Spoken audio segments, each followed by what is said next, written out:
അസ്സലാമു അലൈക്കും വറഹ്മത്തുള്ളാഹി തആല വബറകാതുഹു.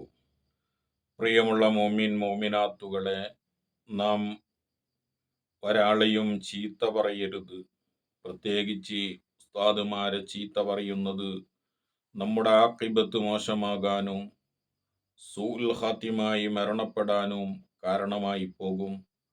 മഹാനായ അബ്ദുല്ലാഹിബ്നു സുബൈദ് റളിയല്ലാഹു തആല അൻഹു ഹിജ്റ 710 ജനിച്ച മഹാനാണ്. വലിയ മഹാനാണ്. അദ്ദേഹത്തിന്റെ കിതാബ് അത്തംബീഹി എന്ന കിതാബിന് 24 വാല്യമുള്ള ശറഅ് എഴുതിയ മഹാപണ്ഡിതനാണ്.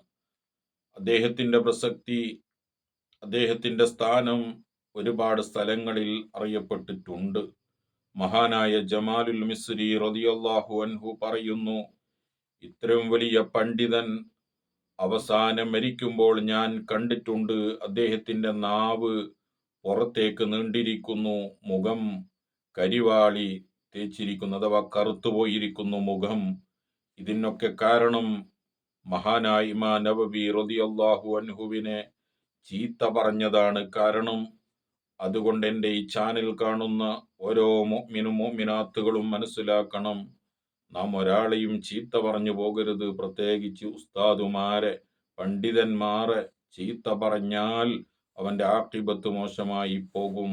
അള്ളാഹു നമ്മെ കാത്തുരക്ഷിക്കുമാറാവട്ടെ. എൻ്റെ ചാനൽ കാണുന്ന ആളുകൾ, ആദ്യം കാണുന്നവർ, സബ്സ്ക്രൈബ് ചെയ്യാത്ത ആളുകൾ സബ്സ്ക്രൈബ് ചെയ്യുകയും തൊട്ടടുത്തുള്ള ബെൽ ബട്ടൺ അമർത്തുകയും ചെയ്താൽ ദിവസവും പറയുന്ന കാര്യങ്ങൾ നിങ്ങളുടെ കരങ്ങളിലേക്ക് എത്തും. നിങ്ങൾ മറ്റുള്ള ആളുകളിലേക്കും നന്മ പ്രചരിപ്പിക്കുക. അള്ളാഹു അതിന് തൗഫീഖ് നൽകി അനുഗ്രഹിക്കുമാറാവട്ടെ. ആമീൻ. അസ്സലാമു അലൈക്കും വറഹ്മത്തുള്ളാഹി വബറകാതുഹു.